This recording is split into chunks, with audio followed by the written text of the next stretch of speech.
উদ্বোধন করি।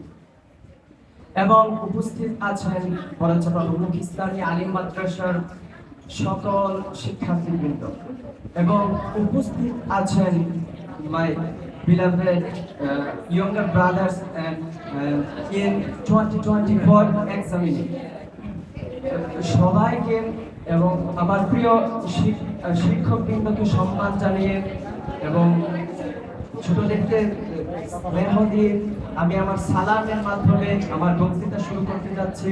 আসসালামু আলাইকুম ওয়া রাহমাতুল্লাহি ওয়া বারাকাতুহু। যেহেতু আজকে বিদায় ও দোয়া অনুষ্ঠান, সেহেতু আমি বিদায় নিয়ে কিছু কথা বলবো ইনশাআল্লাহ বিইذنিল্লাহ। এই বিদায় এটা আসলে farewell, this is nature in our life। এটা আমাদের বড়রা এই বিদায়টা অতিক্রম করেছেন এবং এখনো এই বিদায়টা ওভারকাম করতেছেন এবং একদিন আমরাও এই বিদায় নিতে হবে। কিন্তু এই বিদায় সবচেয়ে বড় বিদায় না, এটা ক্ষণিকের বিদায়। সবচেয়ে বড় বিদায় হচ্ছে মৃত্যু। কি মৃত্যু? আল্লাহ রাব্বুল আলামিন সূরাতুল মাইদাতের ৭৮ নম্বর আয়াতে বলছেন, আইনামা তাকুনু ইউদরিকুমুল মাউত ওয়ালাউ কুনতুম ফি বুরুজিন মুশাইয়াদা। মৃত্যু এমন একটা বিদায় যে বিদায় থেকে কোনো সংরক্ষিত জায়গা গিয়েও সেখান থেকে রেহাই পাবে না। তো বিদায়টা বাংলা অভিধানের এমন কিছু তিক্ত বিশেষণ রয়েছে এবং ইংলিশ ডিকশনারিতে এমন কিছু তিক্ত অ্যাডজেক্টিভ ওয়ার্ড রয়েছে যেগুলো আমাদের জীবনে বাস্তবায়িত হলে পরে আমাদের হৃদয়টা চূর্ণ বিচূর্ণ হয়ে যায়, আমাদের হৃদয়টা অনেক কষ্টে ভরে যায়। সেই অ্যাডজেক্টিভ এবং বিশেষণের মধ্যে অন্যতম হচ্ছে এই বিদায়। এই বিদায়টা যখন আমাদের সামনে আসে খুব আপসেটেড, খুব খারাপ লাগে। তো এটা this is nature in our life, এটা আল্লাহর পক্ষ থেকে this is completely from Allah our lord. এটা মেনে নিতে হবে। আর যারা ক্লাস 1 থেকে পড়াশোনা করেছেন তাদের জন্য দীর্ঘ 12টি বছর এবং যারা 6 থেকে পড়াশোনা করেছেন তাদের জন্য 7টি বছর এই মাদ্রাসার মাঠের সাথে হৃদয় জড়িয়ে আছে। এই মাদ্রাসার শিক্ষার সাথে হৃদয় জড়িয়ে আছে। একটু তো খারাপ লাগবেই, এটা স্বাভাবিক। তো এই খারাপ লাগাটা এটা তো আল্লাহর তরফ থেকে। আর এই বিদায়টা আসলে খুব একটা তিক্ত বিষয়। আর বিদায় গান্ধী বলেছেন, আপনি যেখানেই থাকেন আপনি আমার হৃদয়ে আছেন। আমি ওই মহাত্মা গান্ধীর ভাষায় সুরে সুর মিলিয়ে বলতে চাই, আপনারা ক্ষণিকের জন্য বিদায় নিতেছেন, এটা বিদায় না। আপনারা আমাদের হৃদয়ে সবসময় থাকবেন, আপনারা আমাদের মাইন্ডে সবসময় থাকবেন। There is no farewell in the world, whereas you will stay always in my heart, in my mind. So আমাদেরকে আবার অনেকে এই বিদায়টাকে মৃত্যুর সাথে কিছুটা তুলনা করেছেন। এই মৃত্যুর সাথে তুলনা করার উক্তিটা যখন আমি পড়েছি, একটা বিষয় চিন্তা করেছি, যদি এই দীর্ঘ 12টা বছর আমরা পড়াশোনা করেছি, এটাকে যদি পার্থিব ইহকাল ধরি এবং এই পরীক্ষা যে হইতেছে, এই পরীক্ষায় যদি এই মৃত্যুর পরিভাষায় সওয়াল জবাব ধরি এবং পরীক্ষার পরবর্তী জীবনকে যদি পরকাল ধরি, তাইলে কিন্তু এটা আসলে একটা মৃত্যুর মতো। আমরা যদি এই দীর্ঘ 12টা বছর ভালো করে পড়াশোনা করি, ভালো কর্ম করি, ভালো শিক্ষকদের সাথে ভালো বিহেভিয়ার করি, তাইলে আমাদের জন্য ভালো কিছু একটা অপেক্ষা করতেছে। আর যদি একটু খারাপ কারোর সাথে বেয়াদবি করি, তাইলে আমাদের জন্য ভালো কিছু অপেক্ষা করতেছে।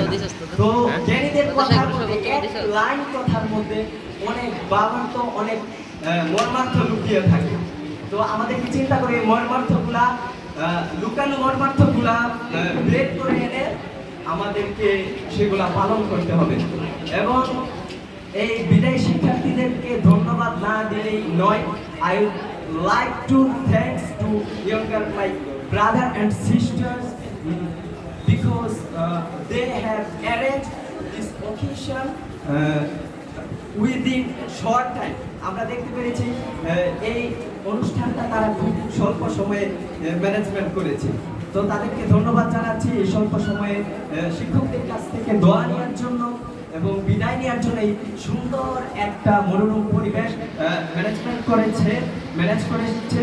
আবার আমরা দেখতে পাচ্ছি এই অনুষ্ঠানের চারিপাশে খুব সুন্দর সুন্দর উক্তি রয়েছে, ঠিক না? খুব সুন্দর সুন্দর উক্তি রয়েছে, যেমন ইন্ডাস্ট্রি ইজ দ্য কি to success, honesty is the best policy. আসলে পরিশ্রম আমাদেরকে করতে হবে, এই পরিশ্রমের মাধ্যমেই তো আমরা সফলতা অর্জন করি। অনেকে বলে তার মধ্যে গজল গাওয়ার প্রতিভা আছে, তার মধ্যে বক্তৃতা দেওয়ার প্রতিভা আছে। এটা কিন্তু আমি নিজের থেকে অ্যাকসেপ্ট করি, কারণ প্রতিভাটা পরিশ্রম করে নিয়ে আসতে হয়। পরিশ্রম সাকসেসটা পরিশ্রমের মাধ্যমে নিয়ে আসতে হয়। যেমন ধরো আমি একটা সময় যখন মসজিদে আজান দিয়েছি তখন অনেক কাঁপাকাঁপি করেছি। আগে অনেক সময় বলেছি আল্লাহ যেটা দেয় তার জন্য শুকরিয়া আদায় করতে হবে, তাহলেই না আল্লাহ আমাদের নিয়ামত আরো বাড়িয়ে দিবেন। সূরা ইব্রাহিমের 7 নম্বর আয়াত, লা ইন শাকারতুম লা আযীদান্নাকুম ওয়া লা ইন কাফারতুম ইন্না আযাবি লাশাদীদ। লা ইন শাকারতুম, যদি তোমরা শুকরিয়া আদায় করো আল্লাহ নিয়ামত আরো বাড়িয়ে দিবেন, যদি না শুকরি করো আল্লাহ নিয়ামতগুলো ক্ষীণ করে দিবেন। আর এই বাড়িয়ে দেওয়া আর ক্ষীণ করা এটা সব আল্লাহর তরফ থেকে, শুধু পরীক্ষার জন্য আসে। আল্লাহ রাব্বুল আলামিন আরো বলেন সূরাতুল ফাজরের 15-16 নম্বর আয়াতে, ফাম্মাল ইনসানু ইযা মাবতালাহু ফাআকরামাহু ওয়া না'আমা ফায়াকুলু রাব্বি আকরামান আহানা। মানে হচ্ছে মানুষদেরকে আল্লাহ রাব্বুল আলামিন অনেক সময় ভালো কিছু দেয়, সম্মানিত করেন। এই সম্মানিত এটা আল্লাহর তরফ থেকে, এবং মানুষরা বলে আল্লাহ আমাকে সম্মানিত করেছেন। এবং যারা ভালো ছাত্র আল্লাহ তাদেরকে এই জ্ঞান দিয়ে মনোযোগ দিয়ে পরীক্ষা করেন, দেখে শুকরিয়া আদায় করে কিনা। আবার যারা একটু খারাপ ছাত্র মানে পড়াশোনা কম করে, এটাও কিন্তু আল্লাহর পরীক্ষা। আর যারা পড়ালেখা কম করে, এটা কিন্তু আল্লাহর পক্ষ থেকে আসে না, এটা তার নিজের পক্ষ থেকে আসে। শয়তানের ওয়াসওয়াসায় পড়ে তারা পড়ালেখা কম করে। যে তো আমাদেরকে আল্লাহ রাব্বুল আলামিন কল্যাণ, এটা আল্লাহ রাব্বুল কুল্লু মিন ইনদিনা। এই যে আইনা মাতা কুল ইদরিকুল মাউত ওয়া লাকুম ফি বুরুজিন মুশাইয়াদা, এই আয়াতের একটা অংশ। কুল্লু মিন ইনদিনা, এই ভালো মন্দ যা কিছু আছে সব কার পক্ষ থেকে আসে? আল্লাহর পক্ষ থেকে। তো যেটা বলতেছিলাম, যে কথাই ছিলাম, এই বিদায় শব্দটা আসলে অনেক বিচিত্র একটা শব্দ। আমি আসলে অনেক অসুস্থ, 2 দিন যাবত জ্বরে ভুগতেছি, তবুও যতটুকু পারতেছি কথা বলতে চেষ্টা করতেছি ইনশাআল্লাহ। তো এই বিদায় শব্দটা আসলে খুব কষ্ট বয়ে আনে, হৃদয়টা খান হয়ে যায়। তবু কি করতে হবে? বিদায় তো আমাদের জীবনেরই একটা অংশ। farewell is the part of our life, আমাদের জীবনের একটা অংশ। তো এটা মেনে নিতে হবে। আর আমি একটা কথার মাধ্যমে আমার বক্তৃতা শেষ করতে চাই। সেই কথাটা হচ্ছে, দীর্ঘ 12 বছর আমার বড় ভাইয়েরা বোনেরা পড়াশোনা করেছেন, অনেক সময় তাদের সাথে মিসবিহেভিয়ার করতে পারি। কারণ কুল্লু আদমা, আনাস ইবনে মালিক রাদিয়াল্লাহু তাআলা আনহু হতে বর্ণিত, কুল্লু আদমা খাতাউন ওয়া খায়রুল খাতাইনা তাওয়াবিন। সকল আদম সন্তান ভুলকারী, মানে পাপী।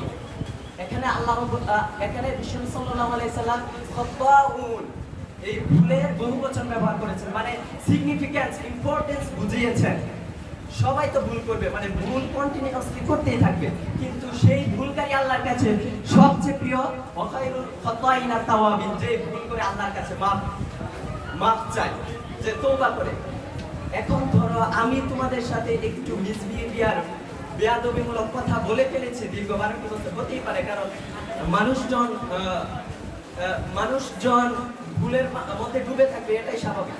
কিন্তু তোমাদের সাথে বেয়াদবি করে আমি আল্লাহর কাছে গিয়ে তওবা করব, এটা কিন্তু হবে না, কারণ এটা বান্দার অধিকার। This is right of servant, এটা হচ্ছে বান্দার অধিকার।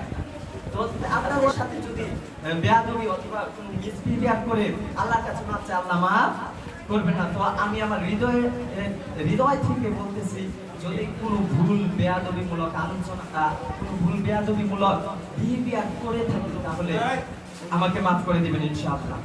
মাফ করে দিবেন তো ইনশাআল্লাহ।